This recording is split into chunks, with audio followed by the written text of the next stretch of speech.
Assalamualaikum warahmatullahi wabarakatuh. Alhamdulillahi wassalatu wassalamu ala rasulillah Nabiyyina Muhammadin wa ala alihi wa sahbihi wa man sara binahjihi ila yaumidin. Alhamdulillah, kita dapat kembali untuk mempelajari kaidah-kaidah bahasa Arab, dan kita masih pada pembahasan isim mutsanna karena kita masih dalam pembahasan al-isim bin nadhar ila adadihi. Isim ditinjau dari bilangannya, jumlah yang ada pada setiap isim. Beberapa pertemuan yang telah lalu kita telah menjelaskan tentang isim mufrad, kemudian isim mutsanna. Isim mutsanna adalah isim yang menunjukkan jumlah dua pada setiap bendanya. Isim mutsanna ada dua. Yang pertama adalah mutsanna hakiki, yang kedua mutsanna mulhaq. Mutsanna hakiki adalah isim mutsanna yang bisa dapat dibuat, yang mempunyai rumus pembuatannya, yang mempunyai cara membuat isim mutsanna. Oleh karenanya, isim mutsanna hakiki adalah isim yang terambil dari bentuk mufradnya. Cara pembuatannya ada dua rumus. Yang pertama adalah menambahkan pada isim mufrad alif dan nun. Yang kedua menambahkan pada isim mufrad ya dan nun. Jadi isim mutsanna ada dua bentuk atau ada dua lafadz. Lafadz yang pertama memberikan rumus alif dan nun. Kalau kita baca ani, rumus yang kedua adalah dengan menambahkan ya dan nun.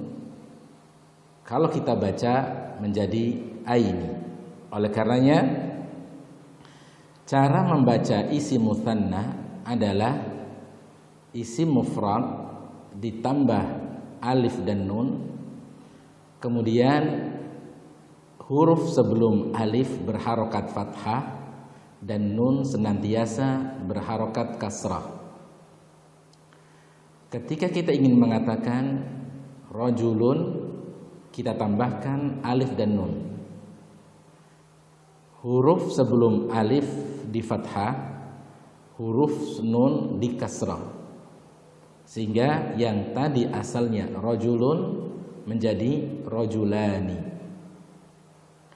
Imra'atun, ketika kita menambahkan alif dan nun maka menjadi imra'atani. Talibun, ketika kita menambahkan alif dan nun menjadi talibani, dan seterusnya.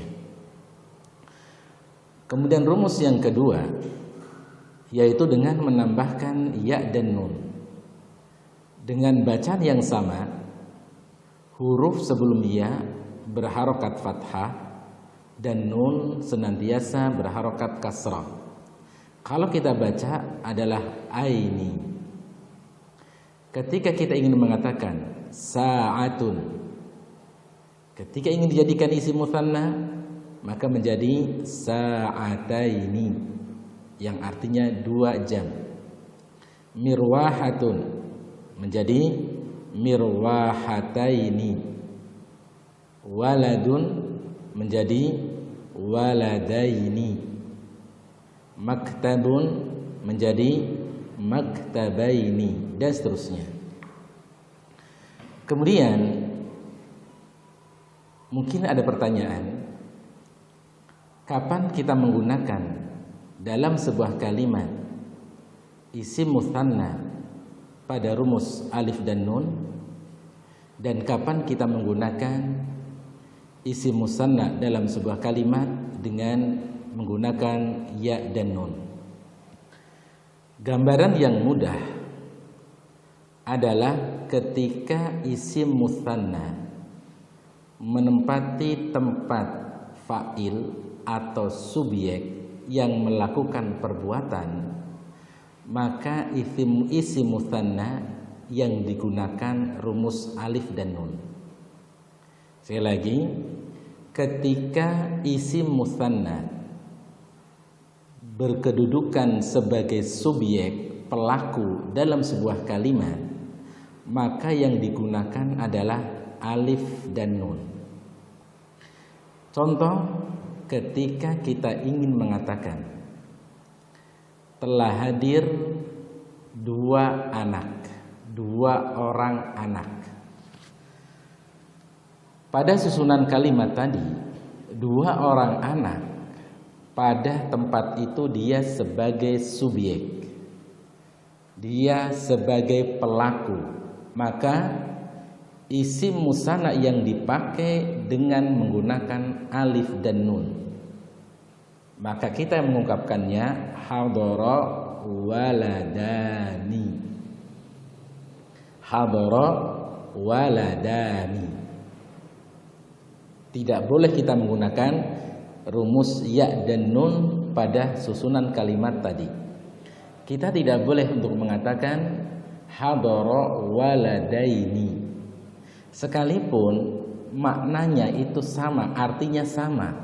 Waladani dengan waladaini itu punya arti yang sama, dua orang anak, tapi penempatan itu yang kurang tepat.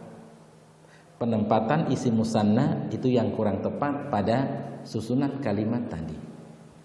Itu gambaran mudahnya ketika kita ingin menggunakan alif dan nun pada isim musanna. Kemudian, kapan kita menggunakan isim musanna dalam sebuah kalimat dengan ya dan nun? Gambaran mudahnya pula adalah ketika isim musanna sebagai objek. Ketika isim musanna sebagai objek, nanti kalau dalam kedudukan i'rab sebagai maf'ulun bih, menempati tempatnya maf'ulun bih. Kalau dari isim musanna maka menggunakan ya dan nun.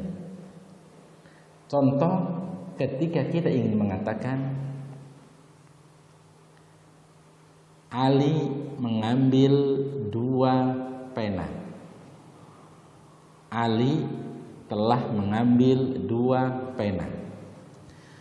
Dua pena pada susunan kalimat itu berkedudukan sebagai objek atau sebagai maf'ulun bih. Maka ketika kita ingin mengungkapkan dalam bahasa Arab kata dua pena pada kalimat tadi, tidak boleh menggunakan rumus alif dan nun, tapi yang harus digunakan adalah ya dan nun.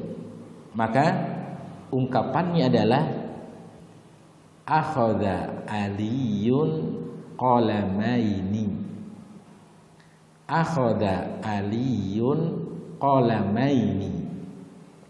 Ali telah mengambil dua pena. Qalamaini di situ menggunakan rumus ya dan nun karena pada kalimat itu dia menempati objek atau maf'ulun bih. Jadi itu sekilas gambaran ketika kita ingin menggunakan isim musanna. Kapan kita menggunakan dengan rumus alif dan nun dan kapan kita menggunakan rumus ya dan nun. Dan pembahasan ini nanti akan datang pada tempatnya masing-masing. Tapi untuk sementara waktu kita tahu bahwasanya isim musanna adalah isim yang menabat tambahan alif dan nun ataupun ya dan nun dengan lafadz ani atau aini. Itu rumus ketika ingin mengungkapkan isim musanna. Dan semua isim mufrad maka silakan untuk bisa dijadikan isim musanna baik menggunakan rumus alif dan nun ataupun menggunakan rumus ya dan nun. Baik, kemudian yang kedua, isim musanna yang kedua adalah musanna mulhaq. Musanna mulhaq. Apa itu isim musanna mulhaq? Musanna mulhaq adalah isim musanna yang tidak mempunyai bentuk mufradnya. Lafaz dari isim tersebut sudah menunjukkan arti dua. Itulah musanna mulhaq. Yang mana isim musanna mulhaq ini memang tidak mempunyai bentuk mufradnya. Dia tidak mempunyai bentuk mufrad, dia tidak mempunyai kata tunggal. Memang lafadznya adalah lafadz yang menunjukkan arti dua, tidak terambil dari bentuk mufradnya. Dan itulah musanna mulhaq. Dan lafadz musanna mulhaq qalil, sedikit, tidak banyak. Berbeda dengan musanna hakiki. Kalau musanna hakiki bisa dibuat, bisa dibikin. Tapi kalau musanna mulhaq tidak bisa dibuat dan tidak bisa dibikin. Terus kita mengetahuinya dari mana kalau itu musanna mulhaq? Kita mengetahuinya dia musanna mulhaq adalah dengan cara menghafalkan lafadz tersebut. Karena memang dia tidak bisa dibuat. Karena memang dia tidak bisa dibikin. Makanya lafadznya adalah ithnani. Penggunaan untuk mudzakkar. Ithnatani. Penggunaan untuk musanna muannas. Kemudian sintani. Penggunaan untuk bisa mudzakkar dan bisa muannas. Kemudian kila, penggunaan untuk mudzakkar. Kilta, penggunaan untuk muannas. Dan inilah lafadz daripada musanna mulhaq, yang memang dia tidak memiliki kata tunggalnya. Dan dia lafadz tersebut adalah lafadz yang sudah menunjukkan arti dua. Isnani artinya dua. Isnatani dua. Sintani dua. Sintani min ahlin nar. Misalnya, lam arahuma qattu. Dalam hadis Nabi sallallahu alaihi wasallam, sintani min ahlin nar. Maka sintani di situ artinya apa? Dua. Bisa diartikan dua kelompok, dua orang, dua ini, dua itu, dan seterusnya. Tergantung daripada lafadznya, tergantung dari kalimatnya dia digunakan untuk siapa. Itu contohnya sintani, artinya dua. Kemudian kila dan kilta juga maknanya sama, mempunyai arti dua. Dan itu adalah isim musanna mulhaq. Tinggal kita mengingat dan menghafalkan lafadz daripada musanna mulhaq. Yang pertama isnani, yang kedua isnatani, yang ketiga sintani, yang keempat kila, yang kelima kilta. Dan ini adalah isim musanna mulhaq. Dan isim musanna mulhaq ya itu aja, tidak banyak. Kalaupun toh ada yang lain itu pun tidak banyak, hanya beberapa lafaz saja, hanya beberapa kata saja, tidak banyak. Mudah, gampang untuk kita ingat, tinggal kita menghafalkan aja. Baik. Terus penggunaannya dalam sebuah kalimat seperti apa? Penggunaan dalam sebuah kalimat seperti apa? Penggunaan dalam sebuah kalimat tentunya dia bersama isim yang musanna hakiki. Tentunya dia terkadang bersama dengan musanna hakiki. Contoh, kita ingin mengatakan ini dua kita. Ini dua kita. Boleh kita mengatakan hadani kitabani, dan juga boleh untuk menambahkan lafaz ithnani di akhir kata kitabani, sehingga lafaznya adalah hadani kitabani ithnani. Silakan untuk melafadzkan kalimat semacam itu. Baik. Kemudian isnatani, yang tadi kita katakan isnatani adalah penggunaannya untuk isim muannas, wanita. Maka juga harus bersama isim yang musanna muannas. Contoh, ini 2 kipas angin. Ini 2 kipas angin. Boleh kita melafadzkan hatani mirwahatani, atau kita boleh menambahkan ithnatani di akhir kalimat tersebut. Maka kita mengatakan hatani mirwahatani ithnatani. Itu adalah penggunaan daripada musanna mulhaq. Begitu juga pada penggunaan ya dan nun, isnaini, isnataini, sintaini, kilai dan kiltai juga sama. Baik. Kemudian ada penggunaan kila dan kilta, disebutkan dalam kitab Mukhtaratnya pada halaman yang ke-11. Penggunaan kila dan kilta harus bersambung dengan isim lainnya. Baik, sekarang kita fokus kepada kila dan kilta dalam penggunaan sebuah kalimat. Kila dan kilta, penggunaan dalam sebuah kalimat berbeda dengan musanna mulhaq yang lain. Kila dan kilta, penggunaan dalam sebuah kalimat berbeda dengan isim musanna mulhaq yang lain. Berbeda dengan berbeda dengan isnani, isnatani, sintani. Kenapa? Karena kila dan kilta ini ada syarat penggunaan dalam sebuah kalimat. Apa syaratnya?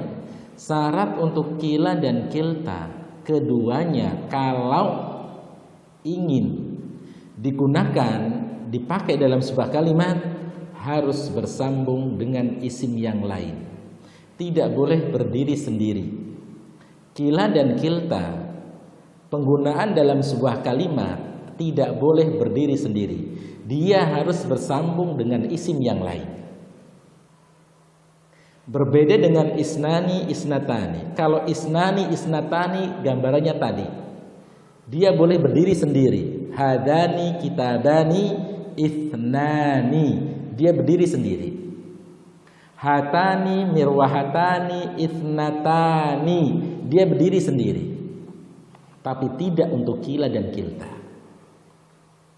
Ketika ingin menggunakan kila dan kilta, maka harus bersambung dengan isim yang setelahnya. Kita tidak boleh mengatakan hadani ar-rajulani kila. Ini salah. Begitu juga tidak boleh kita mengatakan hatanil mar'atani kilta. Maka ini salah.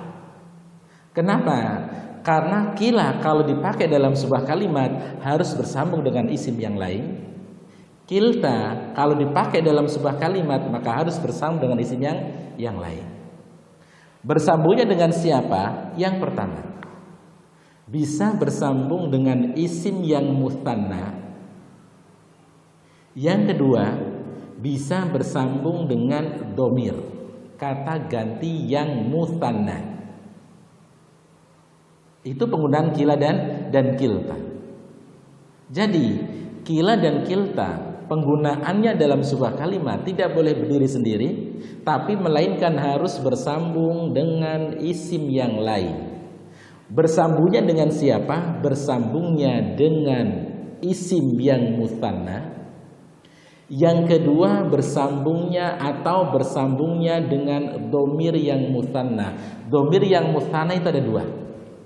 Yang pertama adalah huma, yang kedua adalah kuma. Kilahuma, kiltahuma. kilakuma, kiltakuma. Itu penggunaannya. Kalau dia bersambungnya dengan dhamir yang musanna. Kalau bersambungnya dengan isim yang musanna, maka iya. Contoh misalnya adalah sebelumnya, kalau bersambungnya dengan isim yang musanna, maka lafadz yang dipakai adalah ya dan nun. Rumus ya dan nun. Ketika kila bersambungnya dengan isim musanna, maka rumus yang digunakan, yang dipakai adalah ya dan nun. Jangan alif dan nun. Kita tidak boleh untuk mengatakan kilal baitani. Salah. Harus kilal baitaini. Ketika kita ingin mengatakan dua rumah itu bagus. Ketika kita ingin mengatakan dua rumah itu bagus, ungkapan dalam bahasa Arab seperti apa? Ungkapan dalam bahasa Arab adalah kilal baitaini jamilani. Kilal baitaini jamilani. Perhatikan di situ, kila bersambungnya dengan kata al-baitaini. Dan memang itulah penggunaan dalam sebuah kalimat. Baik. Kalau yang kilta, berarti karena kilta di sini penggunaannya untuk muannas, maka bersambungnya kepada isim muannas mutsanna. Misal ketika kita ingin mengatakan dua mobil itu ada di jalan. Dua mobil itu ada di jalan. Ketika kita ingin mengungkapkan dalam bahasa Arab adalah kiltas sayyarataini fit tariqi.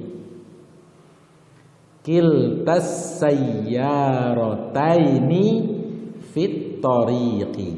Maka kilta di situ bersambungnya dengan lafaz sayyarataini.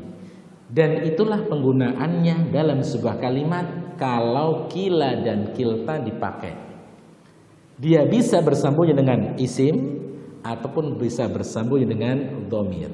Ketika bersambung dengan dhamir, contoh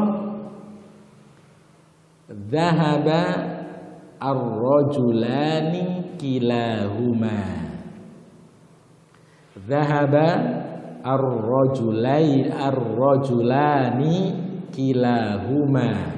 Telah pergi dua orang laki-laki. Sungguh telah pergi dua orang laki-laki.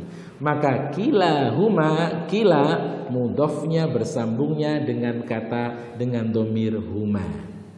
Begitu juga yang muannas untuk kilta. Jadi itu yang dimaksud dengan penggunaan isim musanna dalam sebuah kalimat. Untuk kila dan kilta harus bersambung dengan isim yang lain. Perhatikan contoh juga yang ada di dalam kitabnya, kilar rajulaini dan kiltal jannataini. Dua orang laki-laki, kiltal jannataini, dua kebun. Maka kila bersambungnya di situ dengan kata rajulaini, kilta bersambungnya dengan kata jannataini. Dan sekali lagi, rumus yang dipakai untuk musanna adalah ya dan nun ketika bersambung dengan kata kila ataupun kilta. Taib, itu penggunaan pada musanna mulhaq. Taib, kemudian pembahasan selanjutnya adalah catatan. Penggunaan isim musanna secara umum, baik itu musanna hakiki ataupun musanna mulhaq. Apabila isim musanna bersambung dengan isim yang lain, maka huruf nun dibuang. Penggunaan isim musanna secara umum dalam sebuah kalimat adalah huruf nun yang ada pada isim musanna dihilangkan, dibuang jika bersambung dengan isim yang lain. Misal atau sebelumnya, makna daripada isim bersambung dengan isim yang lain yang dulu pernah kita pelajari pada tanda-tanda isim itu kan bersambung dengan isim yang lain. Baik, isim ketika bersambung dengan isim yang lain memberikan arti kepemilikan. Memiliki arti kepemilikan. Biasanya kalau kita artikan dalam bahasa Indonesia itu nya. Mobilnya Ustadz. Berarti mobil bersambung dengan kata Ustadz. Maka namanya mudhofun ilaih, mobilnya Ustadz. Maka lafaz semacam ini ya, maka di situ isim bersambung dengan isim yang lain. Taib. Itu maknanya. Taib. Sekarang bagaimana kalau kita ingin mengatakan dua bukunya Zaid. Dua bukunya Zaid. Ada dua buku, ada kata Zaid. Zaid memiliki dua buku. Berarti Zaid ini mufrad. Zaid ini memiliki dua buah kitab, dua buah buku. Berarti di situ ada isim musanna, ada isim mufrad. Buku bahasa Arabnya apa? Buku tulis, bukan kitab, buku tulis. Buku tulis bahasa Arabnya daftarun. Daftarun itu bahasa Arabnya. Baik. Kalau kita mengatakan daftaru Zaidin, artinya apa? Zaid memiliki satu buah buku. Tapi sekarang Zaid memiliki dua buah buku. Berarti kata daftarun harus dimusanakan. Daftarun harus dimusanakan. Bagaimana caranya? Tambah alif dan nun. Daftarun menjadi daftaroni. Menjadi daftaroni. Baik. Nah, sekarang daftarun sudah menjadi isim musanna. Apakah ungkapannya tetap kita mengatakan daftaroni Zaidin? Tidak. Di sana ada rumus, kalau isim musanna bersambung dengan isim yang lain, maka huruf nun yang ada pada isim musanna dihilangkan. Yang asalnya jadi daftaroni, nun hilang menjadi daftaro Zaidin. Maka bacanya adalah daftaro Zaidin. Daftaro Zaidin. Sudah memiliki arti dua kitab, dua bukunya Zaid. Baik. Begitu juga terjadi pada rumus ya dan nun. Daftaroini. Daftaroini. Ketika daftaroini bersambung dengan isim yang lain, maka nun hilang. Maka menjadi daftaroi Zaidin. Daftaroi Zaidin. Baik. Contoh lagi misalnya, seorang guru, seorang ustadz memiliki dua mobil. Bagaimana ungkapan dalam bahasa Arabnya? Dua mobil atau mobil dimusanakan. Sayyarotani. Ustadz tetap. Maka nun yang ada pada sayyarotani, nun hilang. Digabung jadi satu, menjadi sayyarota ustadin atau sayyarotai ustadin. Sayyaratai ustadin, dan seterusnya pada isim mutsanna ketika bersambung dengan isim yang lain. Contoh yang ada di dalam kitab, kitabani ditambah kata aliyun maka menjadi kitaba aliyin. Alifnya hilang di situ. Kok alifnya? Nunnya hilang. Bukan alif tapi nunnya hilang di situ. Kemudian isnani ditambah asyarun menjadi isna asyara. Isna asyara, huruf nun dihilangkan pada musanna. Yang pertama kitabani musanna hakiki, isnani di sini musanna mulhaq. Oleh karenanya isim musanna secara umum ketika dia bersambung dengan isim yang lain maka huruf nun dihilangkan pada isim musanna. Jadi itu. Nah, maka dari sini selesai pada pembahasan isim musanna. Kesimpulannya, isim musanna adalah isim yang menunjukkan jumlah dua, baik itu mudzakkar ataupun muannas. Yang kedua, isim musanna adalah isim musanna ada dua. Yang pertama musanna hakiki, yang kedua musanna mulhaq. Kemudian musanna hakiki adalah isim musanna yang terambil dari bentuk mufradnya. Kemudian yang kedua musanna mulhaq. Musanna mulhaq adalah isim musanna yang tidak mempunyai bentuk mufradnya. Dia mempunyai lafaz yang sama, yang satu, yaitu dia tidak punya bentuk mufradnya dengan lafaz tadi, tinggal dihafalkan. Kemudian yang ketiga, penggunaan pada isim musanna secara umum adalah ketika ketika bersambung dengan isim yang lain maka huruf nun dihilangkan. Jadi itu adalah pembahasan daripada isim musanna.